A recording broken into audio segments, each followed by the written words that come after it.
and schools.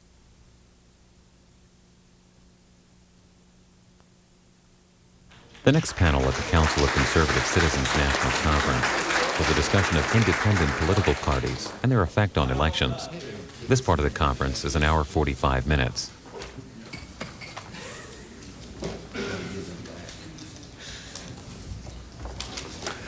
Well, as I was saying, welcome back from lunch. I'm going to be the moderator of the panel that's going to be discussing multiculturalism and the future of America. Unavoidably, this laps over into questions like immigration, and I'm sure that we will replow a lot of ground that has been plowed before. And I will go first and then introduce the other speakers who will speak in the order that appears in your program. Multiculturalism and the future of America. Well, to those of us who are conservatives and who believe that America should be and must be a white European country, multiculturalism and the future of America is sort of like a question like AIDS and life expectancy. The two are on a collision course. And I thought in starting the panel off that I would speak in terms of lies and truths. Rarely does a speaker start his presentation with a lie, but I'm going to start my talk with one of the greatest lies. That lie is the mantra that we hear over and over again, that we are a nation of immigrants, that America is a nation of immigrants. All of you have heard that over and over, that we are a nation of immigrants. I'd like to have a hand here, and don't feel bashful. We're not opposed to you if you are an immigrant. But how many of you are immigrants? I see about 5 hands. How many of you are native born? Those of you who are native born, do you believe you're an immigrant? The term immigrant does not refer to someone whose ancestors came to this country. My ancestors, some of them came in. I have some recent immigration. I have one ancestor who came to America after the Revolution, who was a German who came into South Carolina in the 1840s. With the exception of him, all of my ancestors were here well before the Revolution. And ancestors of mine fought at Bunker Hill with the Massachusetts militia. That won't go well with some of you Southerners. But also ancestors of mine fought at Kings Mountain at the end of the Revolution, when the Revolution was won in the South. None of my ancestors were immigrants when they fought at those battles. In fact, some of them had ancestors that had already been here for generations. My mother's family came here in the 1600s. We are not immigrants, and America is not a nation of immigrants. And I want you to remember that every time you hear one of these liberal lies, one of these big lies that are so big that people don't even catch it, that we are a nation of immigrants, I want you to remember that the term immigrant and native born are two mutually exclusive terms, and we are most assuredly not a nation of immigrants. The only way the liberals get by with that is by confusing the terms and preventing rational thought by deliberately confusing terminology. One looks forward as we move toward one of their manic goals of a one-world state. Since they believe that someone like me, whose ancestors were here in the 1600s, is an immigrant because we're descended from immigrants, then it will probably, since Cro-Magnon man replaced the Neanderthals, we will hear that we are a world of immigrants. I sort of hate to give them that idea, but I commend it to you that those of you in the room who are young may yet live to hear the liberals explain that we are a world of immigrants. The next lie, which I will counterpose to our truth, is one of their other favorite mantras, and that is, diversity is our strength. As one witty friend of mine remarked, there should be a bumper sticker that says, diversity is our strength. Say it till you believe it.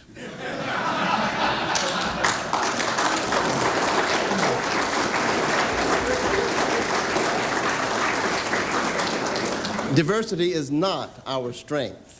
Diversity is a weakness, and any student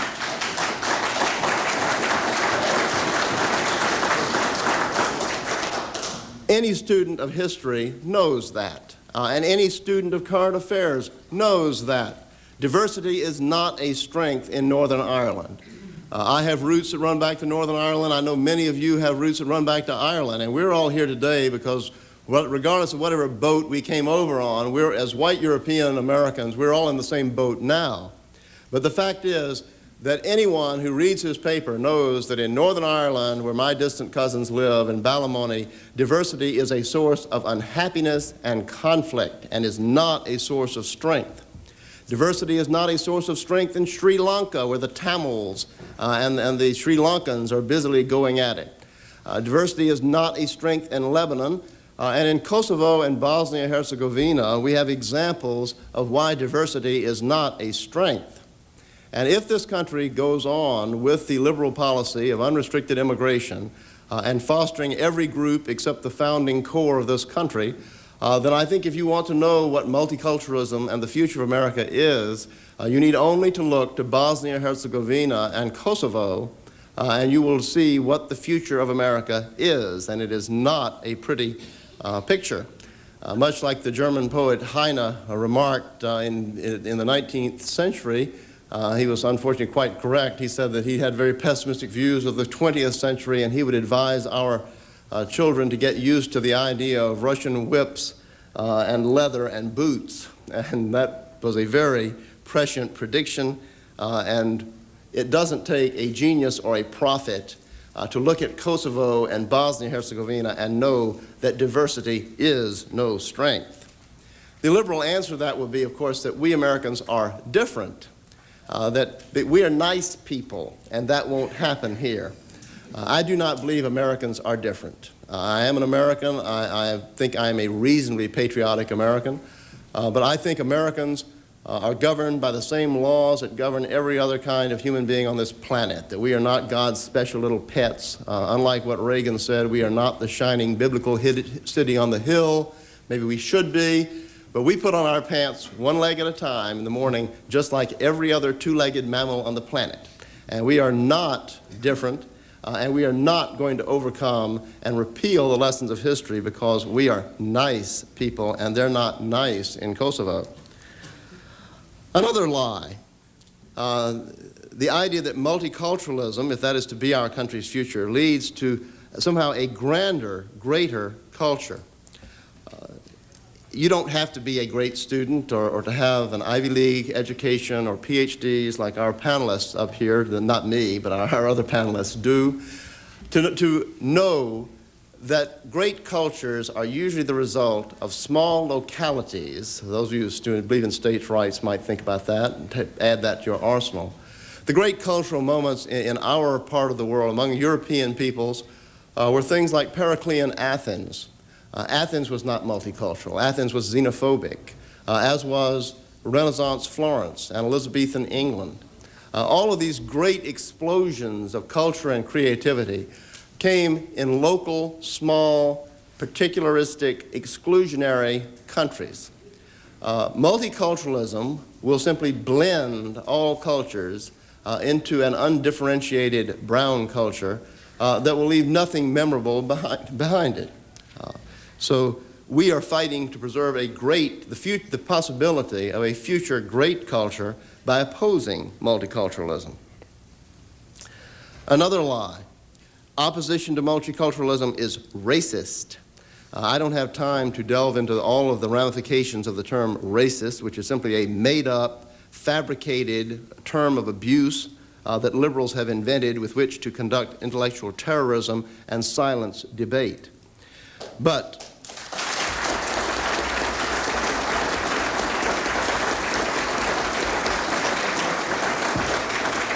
multiculturalism itself is racist. What we are experiencing as white European Americans is the ethnic cleansing of whole areas of our country, which will eventually be extended to every portion of our country.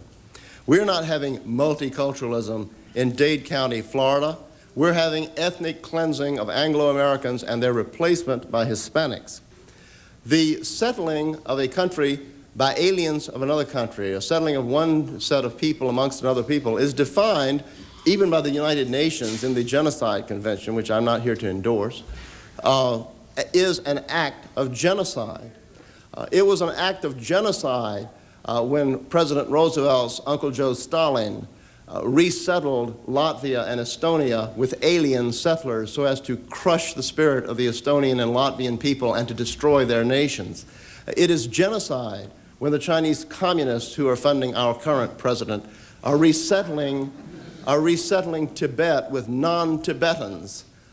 This is an act of genocide. It is, by their own definition of the term, a racist act. And multiculturalism, as practiced in America, is in fact racist. And we are not, in the terms of their word, racist in opposing that genocide.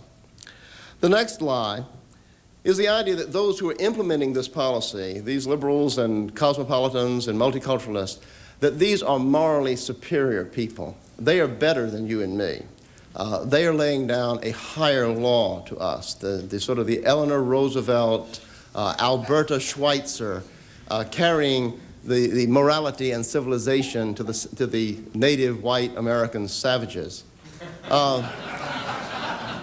These are not nice people. And the way we know that they are not nice people is by one certain fact, and that is they will not practice what they preach. Multiculturalism and these liberal programs is intended for little rednecks like you and me. It's not intended for the big guys. It's not intended, the Kennedys do not practice multiculturalism in Palm Beach and Hyannisport. And any of you who are not in this room, but any liberal who may be hearing, any of you who think that Teddy Kennedy lies awake at night worrying about you and poor people are in big trouble. You do not have it in focus.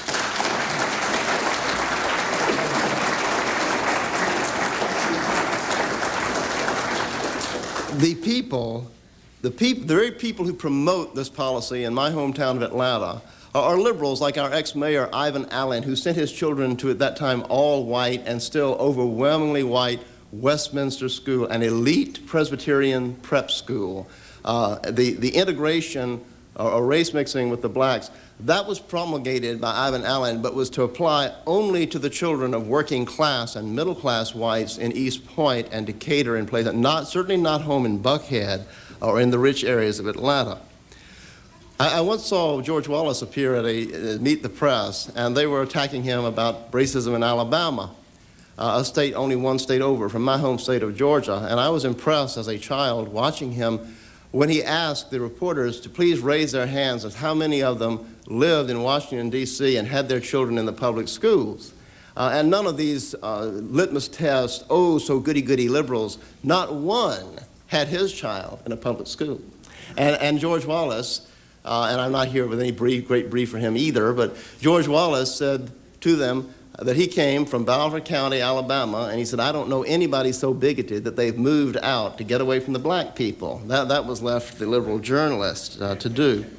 This elite that governs us lives completely outside the rules that they foist on everybody else. They live in exclusive, almost purely white neighborhoods. They put their children in private, almost all white schools. I wonder if these liberals, I've been trying to figure them out for decades, the extent to which they are simply complete cynical liars, and the extent to which they are simply mentally deficient. You wonder, you know, Robert Burns said that it was the gift to see ourselves as others see us. I wonder if these people, like Hillary Clinton, or Teddy Kennedy, when they're looking at themselves, when Kennedy is shaving in the morning or Hillary is putting on her makeup, do they ever look in the mirror and see them as we, the proles, see them? If they ever see them as we should see them, and that is that they are far worse than their own false stereotype of the French aristocracy before the French Revolution. I think you could read French history and not come up with any French aristocrat who behaved with the contempt toward the people of France that these people behave toward us, and who refuse to play by the rules that they impose on everybody else in the nation. So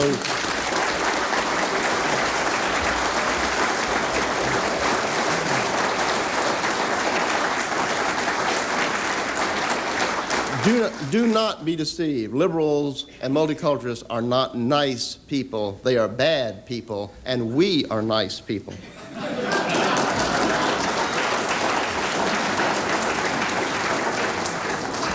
The final lie, before I move on to more erudite and inspiring talks, is the lie. This is the view from the peasantry. Those folks like Pat Buchanan was describing in New Hampshire with the pitchforks. The final lie, which is the most devastating of all, is the lie they have foisted on all of us white European Americans, and that is the lie, you've heard it over and over, it's inevitable. We heard that in the South all during the struggle over the mixing of the schools. It's inevitable. We can't do anything. All is lost. And in fact, among people of our persuasion, it's almost among some of them a badge of honor that you get your rank by having the longest face and the most pessimistic, negative worldview. And I'm guilty of that too. It's hard to be optimistic in today's world. But all is not lost. All is never lost. We come from a race that has done amazing things, that has sent men to the moon, something that's inconceivable for the other races of the world. We have produced people like Shakespeare and Pericles and Michelangelo. We have a wealth of talent in our race, and we live in a country that is still predominantly a white European country. Little Latvia, which was only 50% Latvian, recovered her independence when the evil empire finally dissolved and self-destructed. Surely, if a little country like that, with 1.5 million people, almost half of whom were alien colonizers, like the people they're using now, let's not call them immigrants, let's call them colonizers.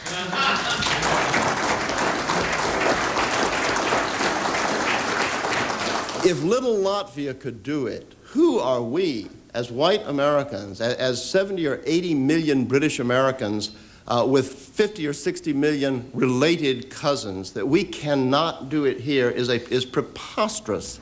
And we speak for the overwhelming majority of people. People agree with us. They don't agree with Teddy Kennedy. They don't agree with Hillary. They agree with us. To some extent, the media, which is in their hands, is able to be the mediator and mislead people. But we do represent America, and all is not lost. It is lost if we believe that all is lost. In the Battle of Seven Pines, when Lee and Davis went out to meet General Johnston, who was retreating and giving up, Johnston recited to Davis and Lee a whole litany of reasons of why he could not defeat the Northern troops, the way Lee did only a few days later. And he explained they have more cannons, they have ships, they have more men, they have this, they have that. And Lee replied, General, if we cipher, we lose. That is, if we count heads, we lose. If we are defeated ourselves, we cannot win. And Davis wisely removed him from command and put Lee in command, and the South won the battle in the Peninsular Campaign and preserved her independence for another 3 or 4 years. So all is not lost. Everything stands before us. We have infinite potentialities if we only secure the will to do so and are true to ourselves.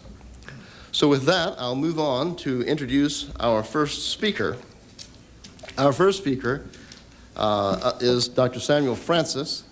It's trite to say that he needs no introduction.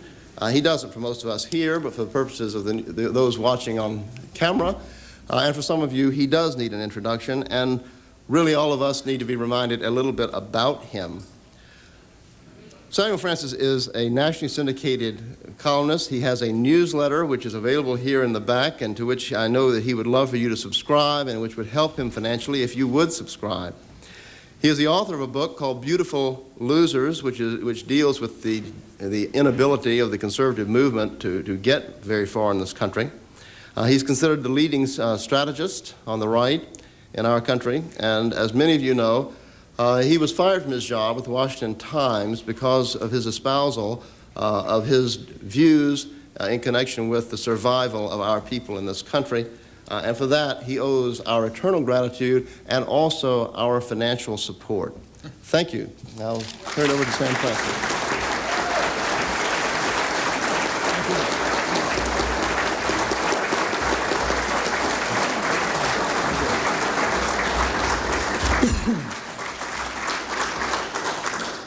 Thank you very much, Sam. I particularly agree with the part about the financial support.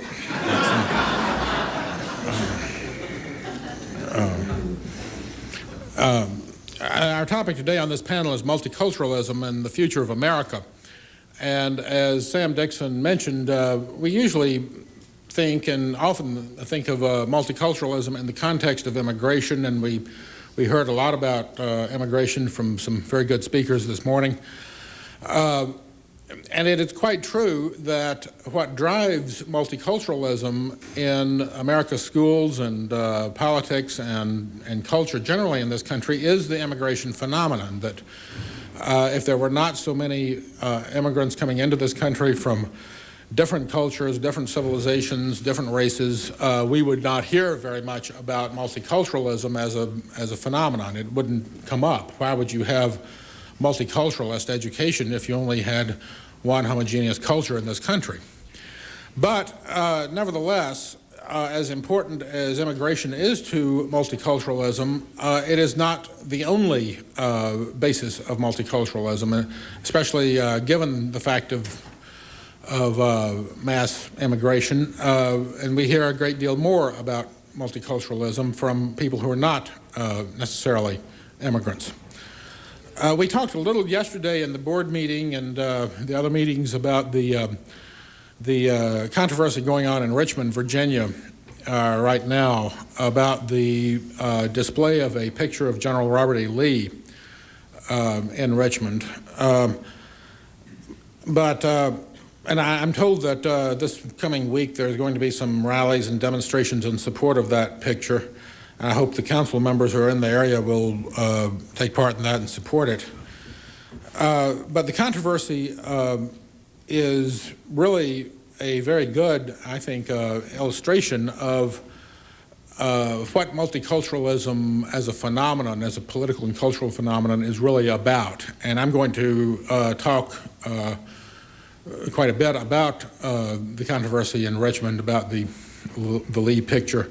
I know that some of you probably know a lot more about this controversy than I do, and a lot more about the personalities and the issues involved in it. I know basically what I've read in the Washington Post and some of the other local papers, and if I make mistakes or leave out important facts, I hope you will correct me or inform me later on. But I think that what I am going to say about it is true as far as it goes, and illustrates the points I'm going to make about it. The main point is that I think that many people on both the right and the left in this country misconceive what multiculturalism is really about. Many of us think that multiculturalism is simply a kind of add-on or a kind of extension of Western culture, so that if say people from Latin America want to have some of their holidays and some of their cultural institutions observed in this country, many people in this country think, well, why not? It's an all-inclusive country. We can sort of bring it all together and have that too, you know, just as we have St. Patrick's Day or Polish polkas and that sort of thing. Why can't we have Cinco de Mayo? Why can't we have some of these other non-Western institutions? I think what the Lee controversy shows is that that is a very inadequate conception of what multiculturalism is about. What is going on with multiculturalism and the people who push it is not simply a demand for more diversity or more tolerance. It is really a demand for the destruction of our way of life and our culture and our race, and a demand also for the dominance of their culture and their way of life and their race. It is very much a conflict between over the question of which race and which culture is going to be dominant.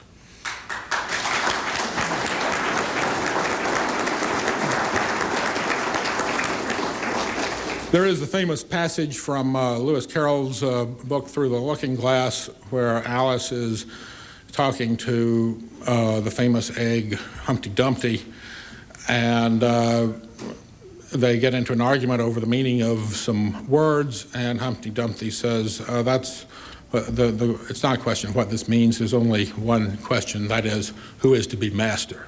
That is precisely the question that is involved in the multiculturalist controversy in this country. The background of the Lee controversy in Richmond has to do with the display of a picture of Robert E. Lee put up by something called the Richmond Historic Riverfront Foundation in an area known as the Canal Walk. I don't know Richmond well myself, but apparently the Canal Walk is a historic area and it's being restored or developed, and the display of the picture, I believe, was supposed to be temporary while this construction was going on in order to attract new business into this area. And the people who put up the picture in the Canal Walk were the people who ran this foundation, and I don't know, but I'm sure that they are all fairly moderate to conservative, probably Republican businessmen, largely white. And just to show how multicultural and multiracial and tolerant they were, they also put up, along with the picture of General Lee, pictures of Chief Powhatan from Indian history, you know, the father of Pocahontas, who was going to beat John Smith's brains out, and a chap named Gabriel Prosser, who I'm told was a slave revolt leader in Virginia who had plans to burn down the city of Richmond. So this shows how, you know, this is a typical stupid businessman way of thinking, you know. Let's put up a picture of Robert E. Lee and Gabriel Prosser because they're both right, you know. But this is what you get. This is what you get with the kind of people who run the country today in both the Republican Party and the Democratic Party and the business elites. Well, there was a man in Richmond, a member of the city council, a black person named, who calls himself Sayad Al-Amin. This is obviously not his real name, but it makes him feel important to call himself that, so I don't know what his real name is, but anyway, Mr. Sayad Al-Amin saw this picture and demanded that the picture of Lee come down. I don't know that he objected to the picture of Gabriel Prosser or Chief Powhatan, but he did object to the picture of General Lee. He said that Robert E. Lee was like Adolf Hitler, and he had fought for the Confederacy, and that had enslaved his people, and he would not tolerate this picture going up, and as he was quoted in the papers as saying, either it comes down or we jam. And there was some controversy and discussion in Richmond about what exactly the word jam meant. And Mr. Sayad Al-Amin went back and forth on this, and he said, well, it doesn't really mean that you burn the city of Richmond down, as Gabriel Prosser wanted to do, but you just sort of kvetch, you know, and well, I mean, I don't know, but anyway, the businessmen who ran this thing immediately took down the picture. Immediately, there wasn't any controversy about it. But then, when people in Richmond saw what was going on, they got angry about this, many of them, and to its great credit, the Sons of the Confederate Veterans, and I think members of the council in the area, and some other people who staged rallies and circulated petitions and protested this. And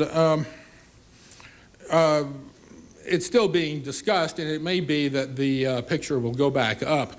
Councilman Sayad Al-Amin says that he wouldn't object to the picture of Lee going up if you could show Lee kneeling to General Grant at Appomattox. In fact, they're now talking about putting up pictures of other great Virginians to sort of counterbalance General Lee, great Virginians like Abraham Lincoln and General Grant and others.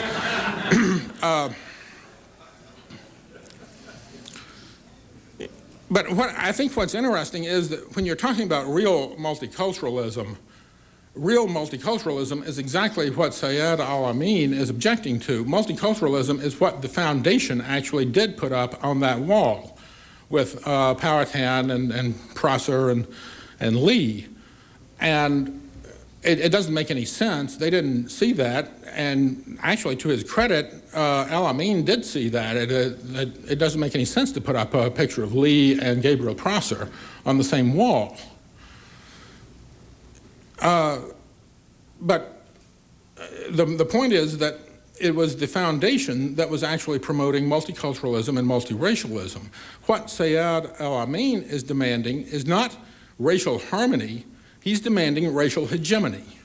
He's demanding that all vestige of white traditional Southern culture go, and that only the triumph of black culture be represented there.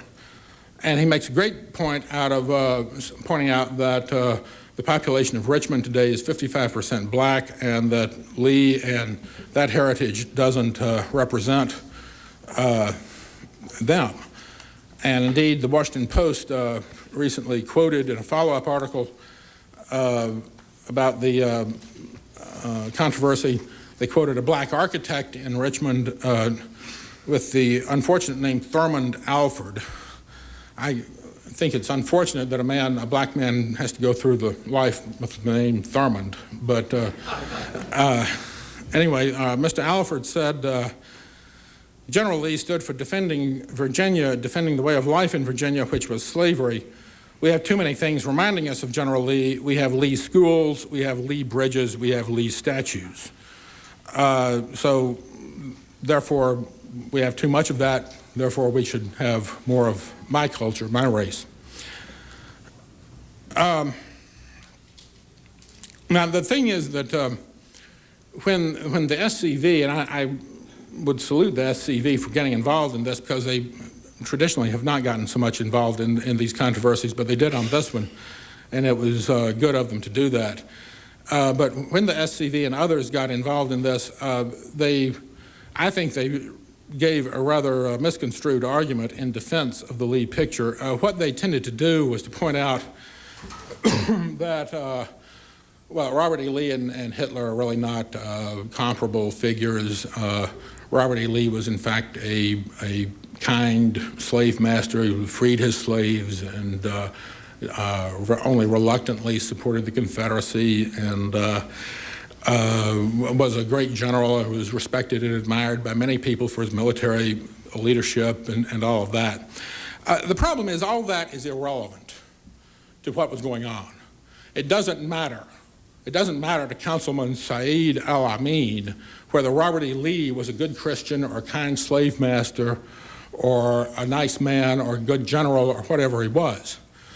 To invoke all of those arguments to the multiculturalists is rather like going to Lenin after the Russian Revolution and saying, you know, Tsar Nicholas was really a very nice man. Why don't you build a statue to Tsar Nicholas? The whole point of the revolution was to get rid of the Tsar. The whole point of the multiculturalist revolution is not to have the celebration of many cultures or diversity. The whole point of the multiculturalist revolution is to get rid of our culture and to enthrone someone else's culture.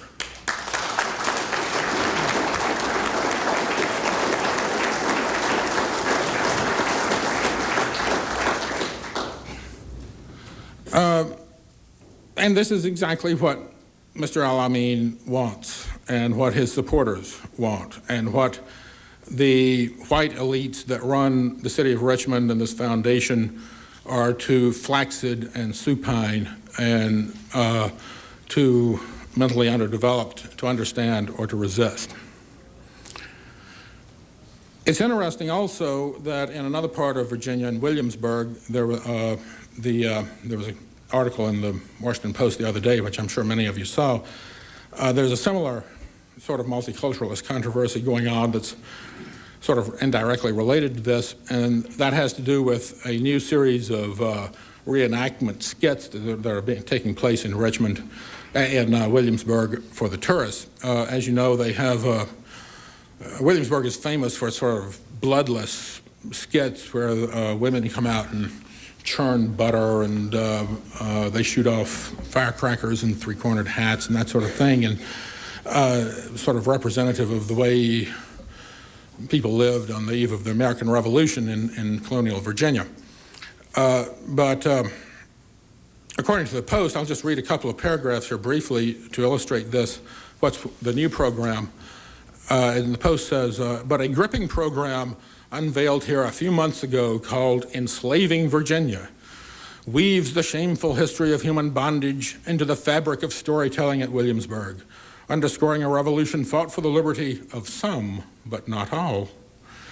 This edgy new representation of colonial life casts costumed actors as slave leaders and slave owners while paying tourists find themselves in the roles of slaves. The reenactments are so realistic that some audience members have attacked the white actors in the slave patrol, who have had to fight to keep their decorative muskets. And when some early performances drove young children to tears, Williamsburg added debriefing sessions afterwards to help calm them down. Well, all of that is, of course, very similar to, frankly, communist brainwashing, where you're trying to manipulate people's attitudes and basic emotional reactions to events rather than to shape their minds, their rational faculties. But there's an interesting quotation in the story from a black lady named Linda Redmond, who went to Williamsburg, and she's quoted as saying, I used to think, why go to Williamsburg? There's nothing there about us. Well, it's an interesting statement because if you think about it, millions of Americans of all ethnic backgrounds and heritages go to Williamsburg, and even if they're the descendants of, say, Italians or Irish or Poles, East Europeans or Southern Europeans who came here after the generation of the American Revolution, they still identify with what's going on in Williamsburg. They still identify with the colonial experience and with the origins of the American nation that's being displayed there. But it's interesting that this black lady does not, that she draws a very firm distinction in her mind between them, the white people at Williamsburg, and us. There's nothing there about us. And she admits that the displays are now somewhat improved because they are talking more about the history of slavery and all of that. But still, it's mainly the American Revolution and the colonial experience to her are foreign experiences.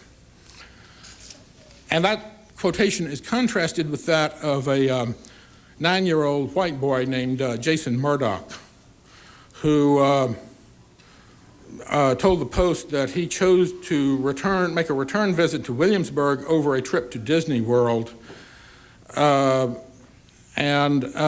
he wanted to help one of the actors portraying one of the slaves in this skit, he wanted to help the slave escape and to evade the slave patrol so that the slave could go and fight for the British during the American Revolution. So here is this 9-year-old white child who has been taught to deny his own, not only race and culture, but also his own nation, and is actually siding with the British in the American Revolution. And he's quoted as saying, I just think a person's a person. A white person is a person, a black person is a person. It doesn't matter. Well, it's interesting that the black lady is quoted as affirming the reality of race, and the white child is quoted as denying the reality of race. And again, I think that tells you about the whole purpose and the whole hidden agenda of multiculturalism. There's nothing multi about it.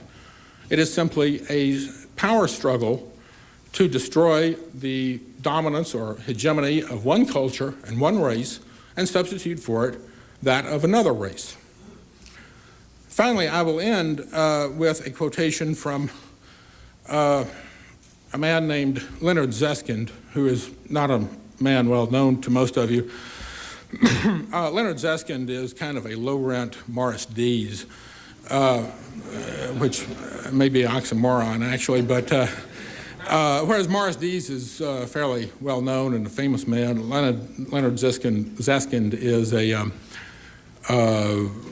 not-so-well-known left-wing witch hunter based in Kansas City, where he runs something called the Institute for Research and Education on Human Rights. And he was interviewed recently in Dees's magazine Intelligence Report about the the rising tide of white nationalism that is supposedly sweeping the United States and going to take over the country any minute now. It's really a very pessimistic interview because of all the great headway that white nationalists and white supremacists are making all over the country. And he's asked toward the end of the interview, so what is the future Americans face? And Zeskin says, I'm not an alarmist, or I'm trying not to be, but I do think that unless we come forward with an enlarged multiracial internationalism as an alternative, we're heading down the road to a larger conflict. We have to recognize that we live together in this country and that we have a common culture, and this, quote, white thing is a mere invention. The hope is in things like all these white teenagers who wear baggy pants and skateboard and live and work with their black neighbors. We've got to amplify that. Well, it's interesting when you think about that, because we used to be told that the only hope was that inner city teenagers would go to school and go on to college and get professional jobs and sort of move up the social and economic ladder, and in a word, act like whites. Now we are told that the only hope is that whites will act like inner city black kids. What Zeskind is actually advocating here, quite frankly, is the Africanization of American white youth. And that is essentially what multiculturalism means. This is essentially the same agenda that I've been describing in the controversy over the Lee picture and what's going on at Williamsburg. Multiculturalism is not about diversity, it's not about tolerance, it's not about learning to live with people of different cultures and different backgrounds and different races. It's about power. Thank you.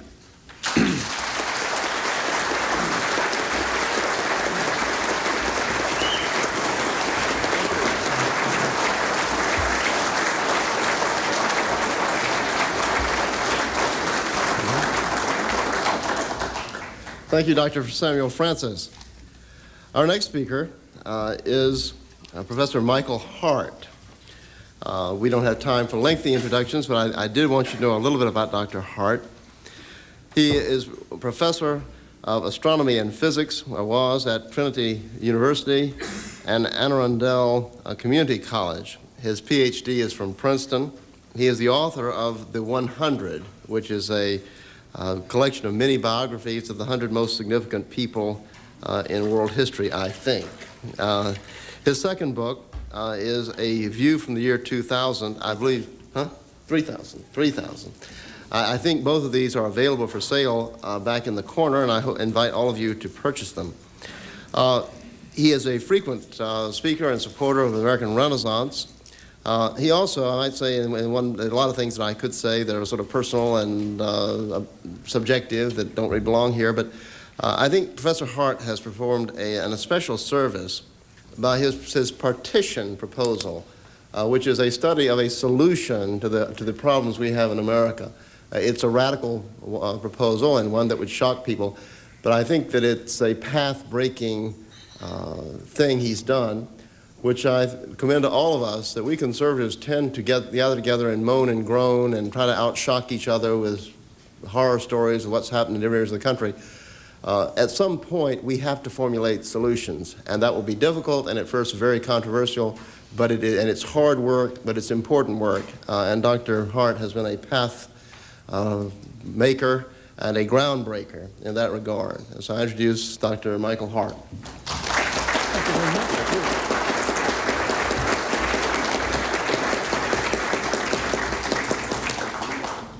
This panel, we're talking about multiculturalism.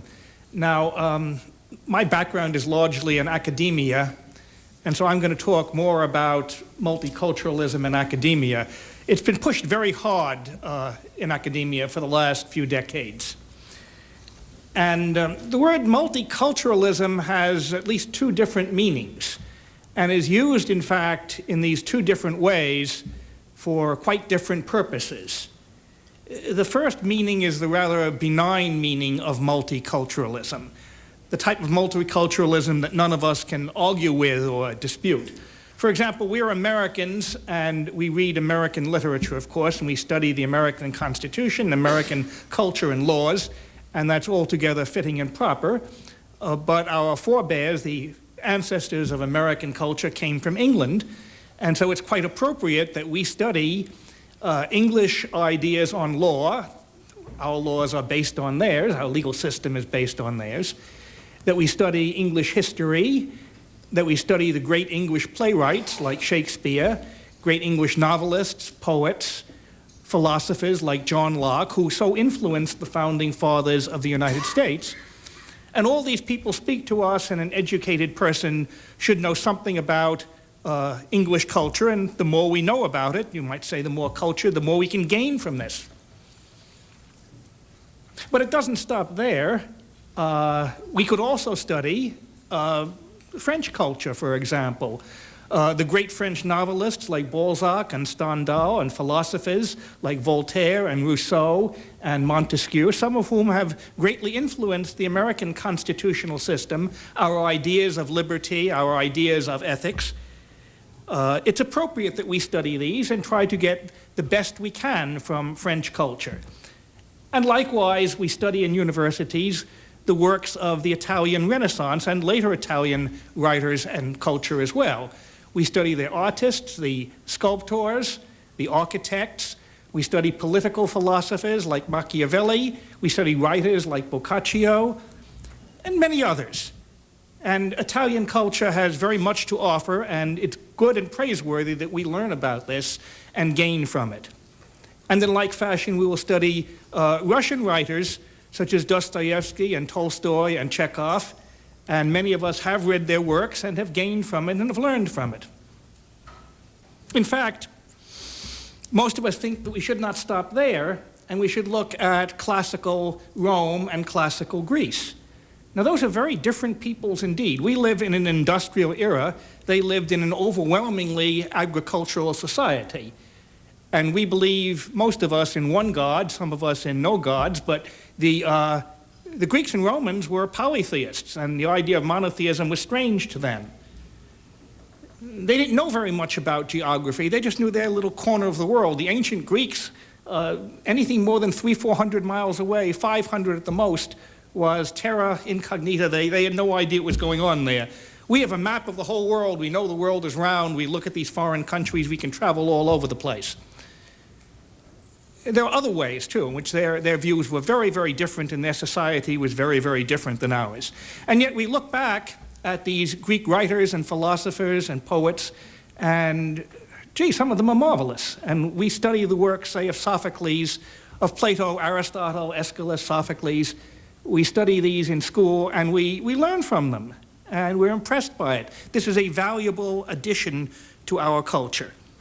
And I'm in favor of all of this. I'm a multiculturalist, if that's what multiculturalism means. How could we be anything else? If we want to take full advantage of our own culture, we should learn from our forebears and from other cultures. And when multiculturalism was first suggested for American universities as an extension of this, it was merely defended. It was defended from the grounds that, well, after all, China is not part of European culture, but nevertheless, they have produced remarkable works. And Chinese architecture is fine, their painting is fine. If China was governed for so many centuries with relative peace and prosperity, maybe we should study the works of Confucius. Maybe we can learn something from that. That doesn't mean replacing our whole system, but perhaps getting some good hints on how we might improve it.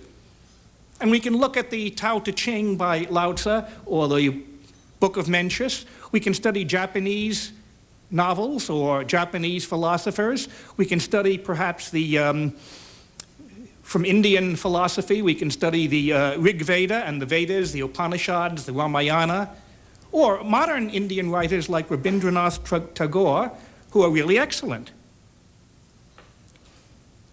Well, I have no objection to this, although we should put primary emphasis on teaching ourselves and our children American culture and European culture. But yes, we can gain by getting the best, by learning the best of these other cultures. That's multiculturalism A, which is used so that the man in the street hearing about multiculturalism has got to be in favor of it. But in practice, that's not what multiculturalism means in academia. It's quite different. Multiculturalism in academia consists mostly of America bashing. It consists of attacks on whites in general, white males in particular, dead white males they particularly hate. Somehow a dead white male is even worse than a living white male. And of course, attacks on capitalism. Overwhelmingly attacks on capitalism. And in general, you might put all this together as an attack on white American culture, or present American culture, if you wish. And so they're not too interested, therefore, in just presenting unvarnished the best offerings of China or India or Japan. One of the multiculturalist students said, hey, forget Confucius. We're not really interested in that. And no, they aren't. Now, what are they interested in? Well, a text which is a favorite of theirs. A favorite used, say, in Stanford when they got rid of the old Western civilization course and replaced it by a new multicultural agenda. A favorite text there is I, Rigoberta Menchú, with a subtitle, An Indian Woman in Guatemala. And the book is a biography. It turns out that significant parts of this biography are fictitious, made up lies, to put it bluntly, but let's just say not completely accurate. However, what is her life like? Well, she details how she is oppressed as a woman, and oppressed because she is not a white, and of course oppressed by the capitalist system. And as this biography winds up, she becomes naturally a feminist, and a rather radical feminist, and a socialist, and a communist, and winds up in Paris, where she's attending Popular Front conferences, discussing on bourgeois youth and talking about Molotov cocktails, and renouncing marriage and motherhood. Now, the book is actually translated and transcribed by a French feminist, Elizabeth Burgos-Debray. And Elizabeth Debray says that Rigoberta speaks for all the Indians of the American continent. Really? Do you really think that most of the South American Indians wind up in Paris in cocktail lounges, spouting Marxist doctrine and Marxist vocabulary? No, she is not selected for that at all. She does not represent the best of American Indian culture. They're not interested in the best of American Indian culture or Chinese culture. They're interested in taking examples they can find of Marxists from these different continents and use them presenting their ideas to attack America, the United States, whites in general. Rigoberta Menchú is a mouthpiece for a sophisticated left-wing critique of Western society. When they talk sometimes about people being overrepresented, whites being overrepresented in the curriculum, well, in a sense that's true. I mean, I can think of one white, his name was Karl Marx, a European philosopher, and boy is he ever represented in this multicultural curriculum.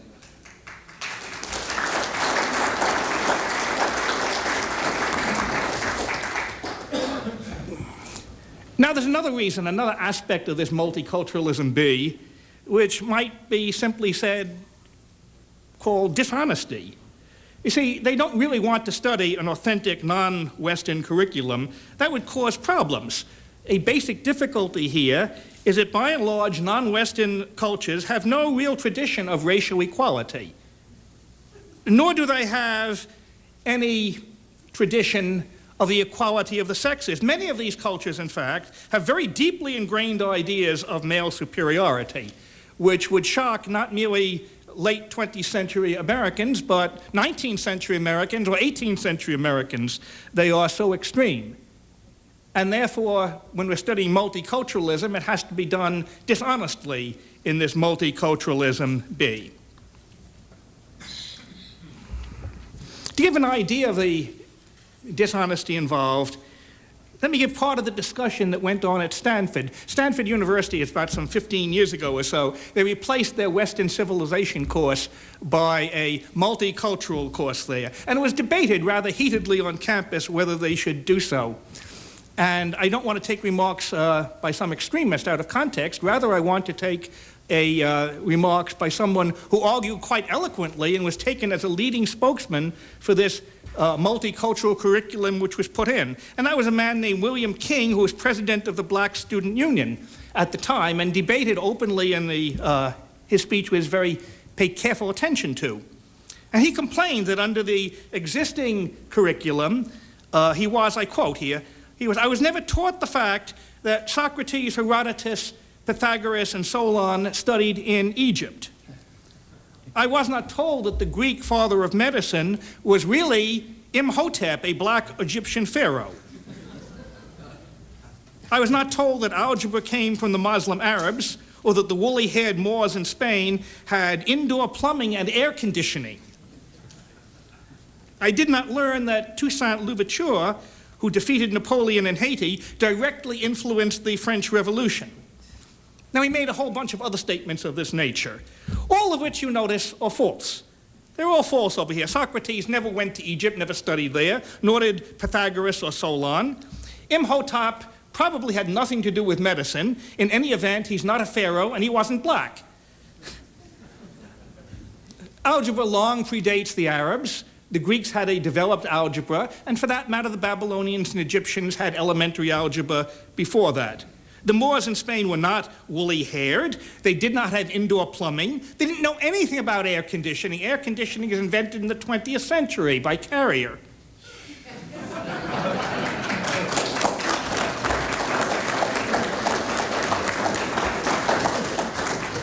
Toussaint Louverture did, in fact, lead a slave revolt in Haiti, and did so quite brilliantly. It took place in 1801 and 1802, 13 years after the French Revolution, so of course it did not influence it.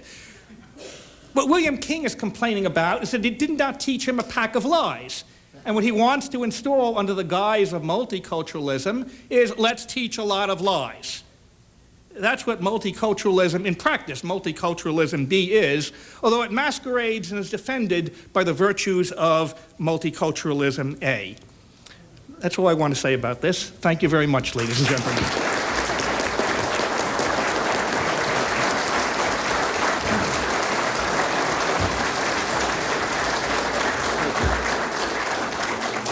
Thank you, Dr. Hart.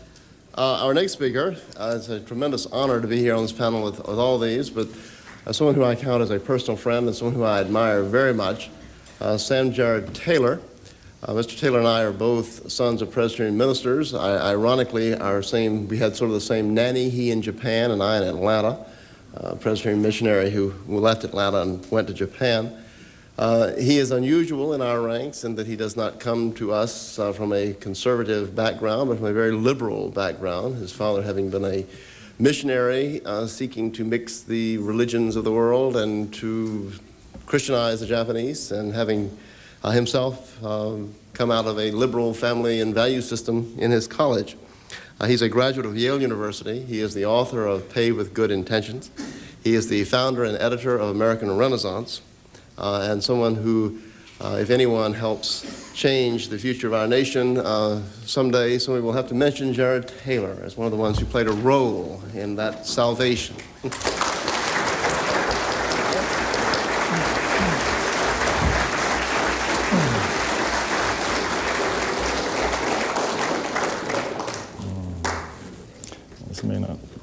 Well, thank you very much. We have heard a number of talks now about multiculturalism from a kind of macro point of view, an overall point of view. I'd like to speak about multiculturalism from a micro view, a small incident, and try to discuss how it throws light on the larger picture. And my point will be this, that our insistence on multiculturalism, on multiracialism, on all these multis, slowly puts more and more constraints on our discourse, that it is, in fact, a slowly tightening noose on what we are permitted to say and ultimately what we are permitted to think. This has to do, my perspective on this has to do with a report that the New Century Foundation, which publishes American Renaissance, recently issued. The report was called The Color of Crime. Here is a copy of it, and we released it last month. It has makes a number of interesting points about crime. The subtitle is Race, Crime, and Violence in America, and it is filled with statistics about who is committing crime, under what circumstances, and against whom. Now, I will very briefly summarize some of the more eye-opening findings of this, and I believe it's for sale in this room for those of you who would wish to buy it. And I have shamelessly, in my hucksterish way, put a P.O. box up here for those who are watching on television who might wish to send $5 to this address if they would like a copy of The Color of Crime. Now, summarized in brief, I won't go into this in great detail, but some of the findings were the following: that of the approximately 1.7 million crimes of interracial violence committed every year involving blacks and whites, blacks commit 90% of them and whites only 10%. This means that when we're talking about mugging, for example, a black person is approximately 100 times more likely to mug a white person than the other way around. That's a good, simple number. If you remember one thing, you might remember that. 100 times more likely than the other way around. Another aspect of this that is quite interesting is that when it comes to hate crimes, although whites in fact commit a larger number of hate crimes, blacks are in fact twice as likely to commit hate crimes. And then only one more finding from this report, and then I will move into this question of how this report can throw some light on multiculturalism, and that is, in terms of violent crime, blacks are as much more dangerous than whites as men are more dangerous than women. When you think about this, this is really a rather astonishing thing. All of us have a kind of intuitive sense that men are more likely to commit violent crime than women, and we adjust our behavior accordingly. Well, from a statistical point of view, blacks are as much more likely to commit such crimes than whites as men are than women, and we are just as justified in adjusting our behavior accordingly. This, of course,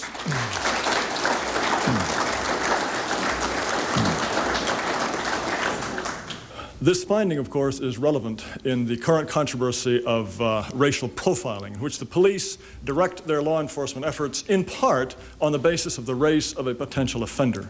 And it is a great disappointment to me that when police departments are confronted with this question of profiling, instead of saying, well, yes, of course we engage in racial profiling, and here's why. Instead, they say, oh, no, we don't do that. We never do that. Well, they would be fools not to do it. I believe every police department does do it, and I think they should do it. Now, of course, profiling, whether it's racial or whether it's on the basis of sex, because men are more dangerous than women, on the basis of age, because young men commit more crimes than old people, on the basis of whether or not the guy ran away when the cop car pulled up, that's a kind of profiling too. This sort of profiling is a police tool that can be used properly or improperly. But to say the police must ignore race is as unproductive and, I believe, as hypocritical as to insist that the police must ignore sex. Now, what does this report have to do with multiculturalism or multiracialism? Well, last month when we released the report, we tried to get as much attention for this as possible. And we had a press conference to which all of the media were invited, and in our announcements of the press conference, we solicited a great deal of interest and excitement. Even before the report was released, we had inquiries from Time Magazine, the Associated Press, the Washington Post, Night Reader News Service, NBC Nightly News, National Public Radio. These people wanted to see this report so bad that they couldn't even wait for it to come out. They wanted to see faxed, embargoed copies, even before we had our press release. So, despite the fact that in addition to all of these places, we distributed it to every major news operation in the country, we cannot pretend that these groups were not aware of this report.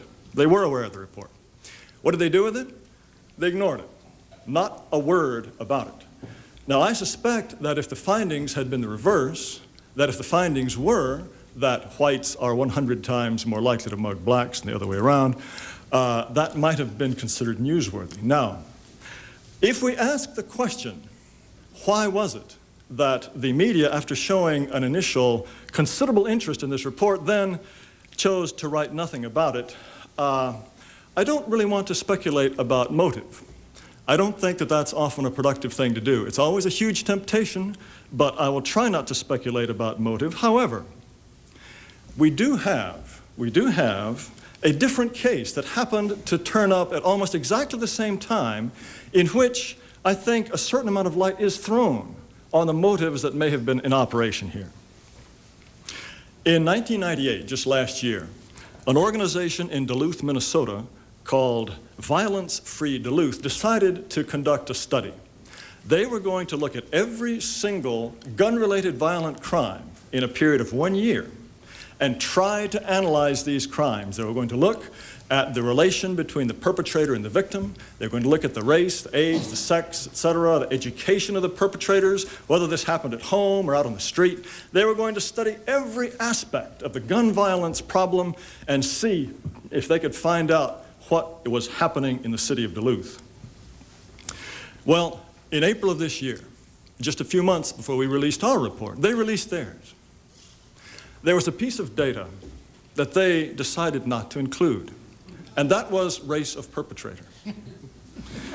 After conducting this extensive study, this was the one that they decided not to make public.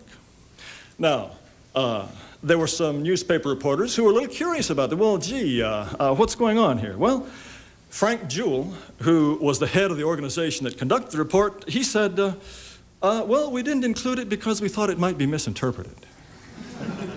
Well, let me paraphrase rather cruelly. What is Mr. Jewell saying? Mr. Jewell is saying, you people out there in Duluth, you are stupid. You can't stand the truth. You're not grown up. You can't handle these facts. Mr. Jewell is saying, I'm different. I'm superior. I know how to interpret these facts, but you don't. I can and you can't, so I know this, but we're not going to tell you. Not very nice. Deputy Police Chief of Duluth, Robert Gritdahl, his remarks were almost even more illuminating. He said, if it turns out that, in fact, minorities are the ones who are committing these crimes, quote, it's a comfortable place for white people to park the gun crime problem. It would be a huge distraction, and we wanted to focus on firearms. Well, let me paraphrase again.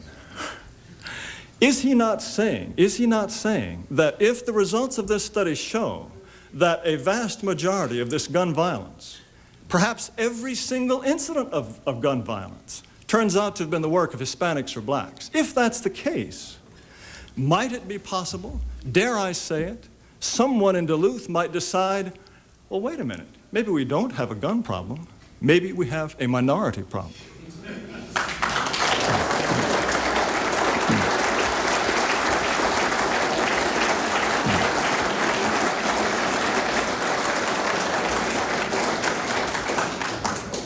This, of course, is the question that multiculturalism makes impossible. We are not allowed to ask that question because in multiculturalism, we cannot have a minority problem. That is forbidden. And so, if we have a study that suggests that might be the case, what do? We simply suppress the data. You might ask yourself, why'd they even bother with the study? The deputy police chief says, we want to focus on guns. So, the whole idea of a scientific study is we test a hypothesis. If our hypothesis does not match up with the data, the scientific approach is to come up with another hypothesis. No, we'll suppress the data instead. Let me draw you a parallel. Imagine that we are at the beginning of the automobile age, and we haven't yet figured out that there should be certain licensing requirements for those that we put behind the wheel. And lo and behold, there's an awful lot of accidents, an awful lot of deaths, an awful lot of injury. And so we put a study together. We have an automobile problem here. Things are really going wrong. And what does our study find? Our study finds that an overwhelming majority of these accidents are caused by drivers who are younger than age 18. Wow. Does that mean that if we If we forbid any driver younger than age 18 to drive, that'll reduce the fatalities by 95%? Well, maybe it will. Well, wouldn't that be a distraction? Our point is automobile violence, automobile danger. So we'll suppress those facts because we have decided that the problem is automobiles. That is exactly what Duluth has decided to do. Now, I said that I was not inclined to speculate about the motives of Time Magazine, AP, the Washington Post, etc. Let me indulge in a certain amount of speculation.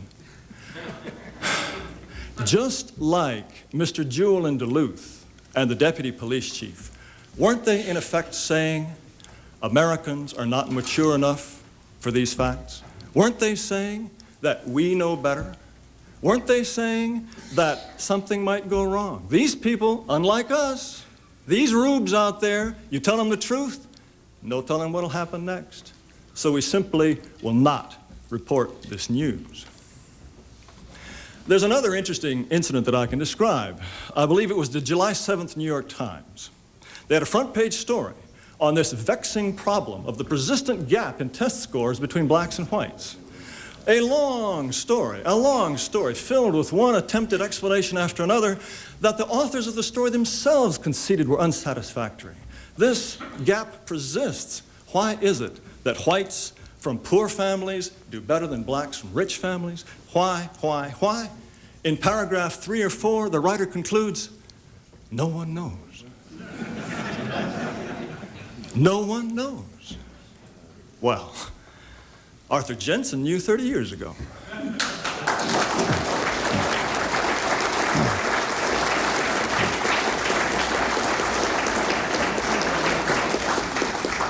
And today, Charles Murray certainly knows. Linda Gottfredson of the University of Delaware knows. Michael Levin of City College knows. Sandra Scarr, emeritus of the University of Virginia, knows. Phil Rushton of the University of Western Ontario knows. I know. Everyone in this room knows. Everyone in this room knows, and I suspect that even the editors of the New York Times know. But there it is, in black and white, on the front page of our most prestigious newspaper. Nobody knows. Breathtaking, isn't it? Well, this is the kind of conclusion that I believe the dogma of multiculturalism and of egalitarianism forces upon us. We must go to these extremes. We must suppress data. We must pretend not to know, because these are the implications. The implications of this knowledge violate today's dogma, and that we cannot stand. Well, let me ask you, how many times have we told over and over and over again, our form of government requires an informed populace? When the sovereign people exercise their sovereignty, aren't they supposed to do it on the basis of knowledge? Isn't knowledge better than ignorance? But in effect, isn't Mr. Jewell saying the sovereign people will be kept ignorant? Because an ignorant populace is more likely to think as we would wish them to think. Ladies and gentlemen, I think this represents a crisis, a serious crisis, when the people who govern what we are told and what we are taught to think are in effect saying, we know better. We can handle this information because we are superior, but those people out there, they cannot. We will hide this information. Now, I'm happy to announce to you, we have an ally in our cause, an important ally, an ally I'm proud to introduce to you. Former Prime Minister Margaret Thatcher. This is what she wrote recently. The U.S. is moving toward a system in which the government presides over a number of different social groups, some of which have their own language and type of education. This approach undermines social unity and allows construction of a multicultural society, which is the very opposite of America's previous practice. She goes on to say, the government aims to supervise these different groups and keep the peace by redistributing income from one to another. Thus, the utopia of multiculturalism involves a bureaucratic class presiding over a nation divided into a variety of ethnic nationalities. That, of course, looks awfully like the Soviet Union. Such a system cannot work, and its failure is likely to inflict great damage on the people, their traditions, and their liberties. Thank you, Lady Thatcher. Thank you.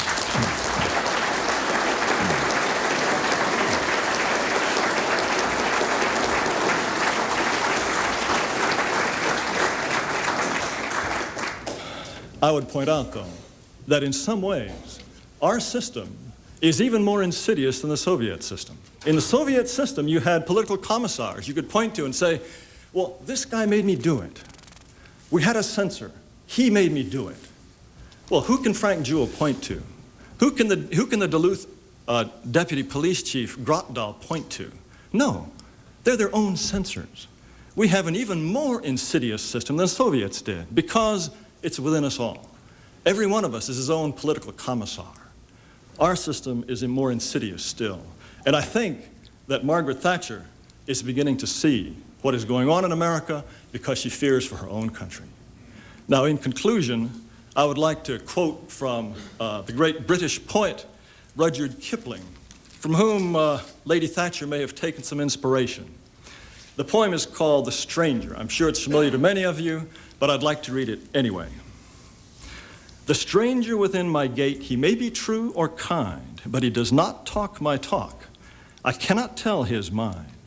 I see the face and the eyes and mouth, but not the soul behind. The stranger within my gates, he may be evil or good, but I cannot tell what powers control, what reasons sway his mood, nor when the gods of his far-off land shall repossess his blood.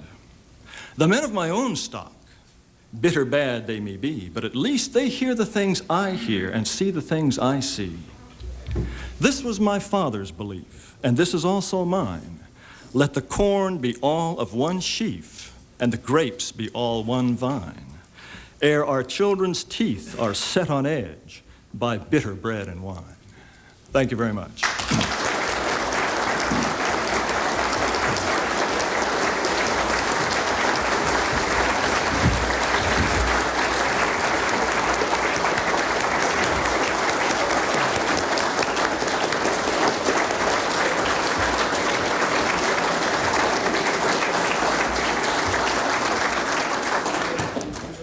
We have promised to end on time, so we have only time for about 7 minutes of questions. For that reason, others, I'd ask people to keep their questions brief, and I know we often like to preface them with a little statement, but if you make that very brief, what we'll try to do, if I'll ask Dr. Francis to remind me, is I'll try to repeat the question while the person it's directed to comes to the microphone for the sake of the videotapes. Questions? Mr. Foreman. Who are the beneficiaries of multiculturalism? I can see educators because we have to keep students in school even longer enough to absorb a basic education. We've already managed to drag out an 8th grade education to 16th grade. I can see the educators in favor of dragging it out for 24 years. But who else benefits? Well, I don't know to whom that's directed. The question is, who has benefited by multiculturalism? I would say the people who are winning, who are taking the colonizers, the colonists, the settlers who are taking the land for us are benefited, and the extreme plutocratic rich who acquire cheap labor are benefited. They are benefited. And thanks, Mr. Broadwell. It seems like to whom is your question directed? I don't know, just whoever wants to answer it, I guess. It would seem that the total fraud that the whole civil rights movement is now being come to light, and the fact that supposedly civil rights was to address the wrongs committed to slaves in our history, but now it extends to all immigrants who move here, or anyone.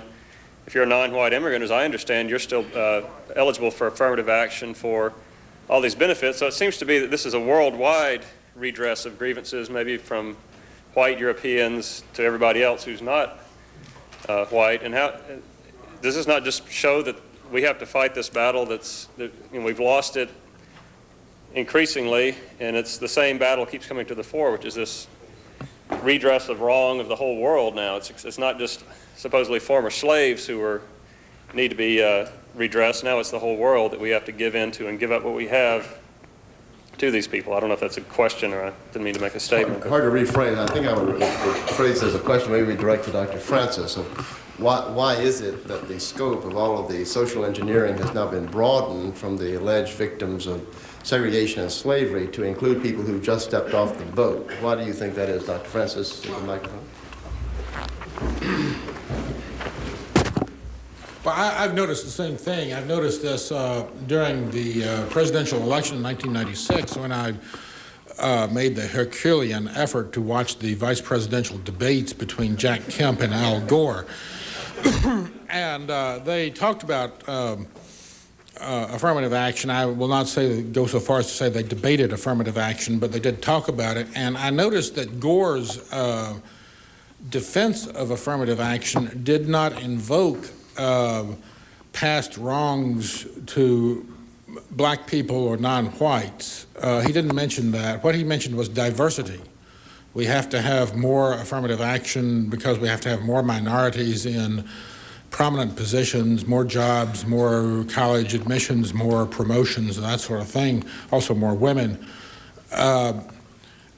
Again, I think, well, I mean, the rationale for affirmative action has obviously changed. They don't emphasize righting past wrongs or sort of handicapping the people who have these privileges in the competition like they used to.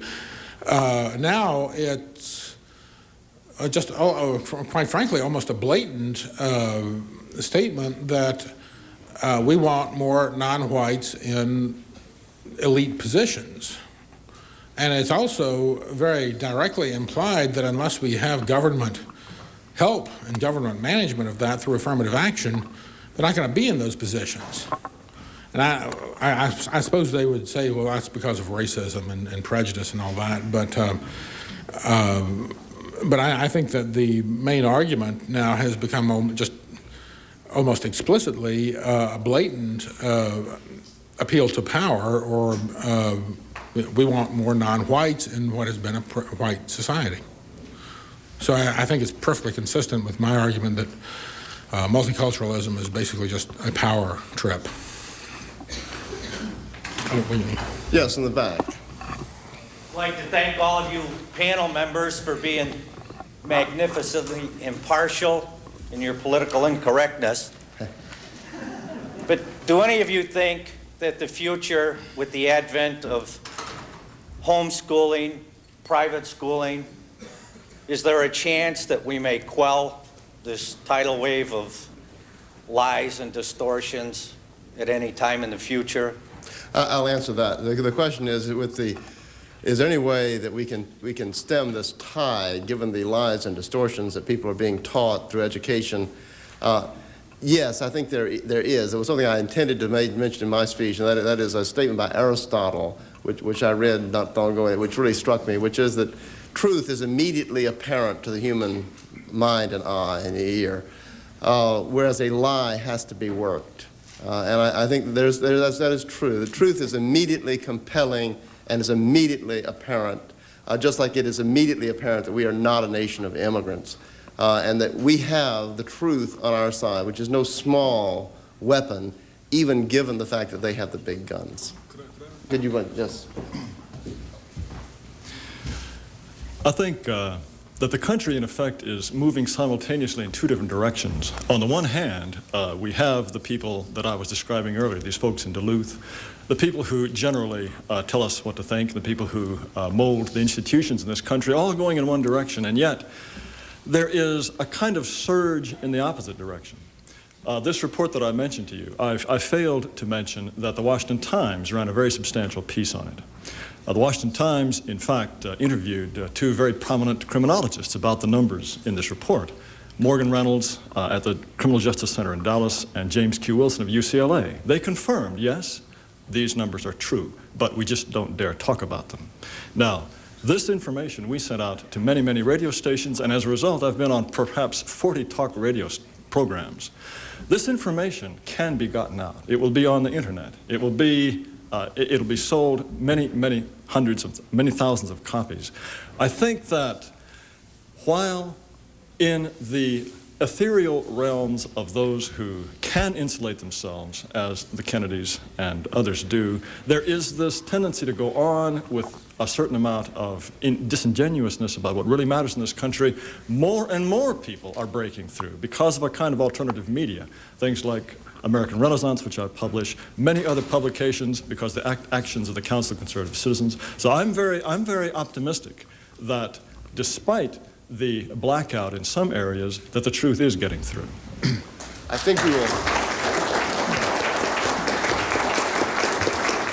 I'm sorry, but we have to end at this point. I would like to introduce Rebecca Sutherland. I've been asked to have her stand, who is running for the South Carolina House of Representatives. Any of you from South Carolina are commended to her.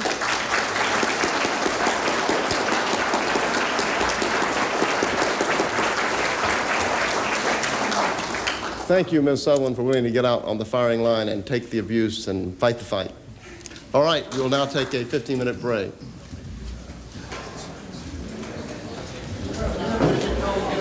I guess. Dr. Hart. They want our magnificent Photographs. Oh.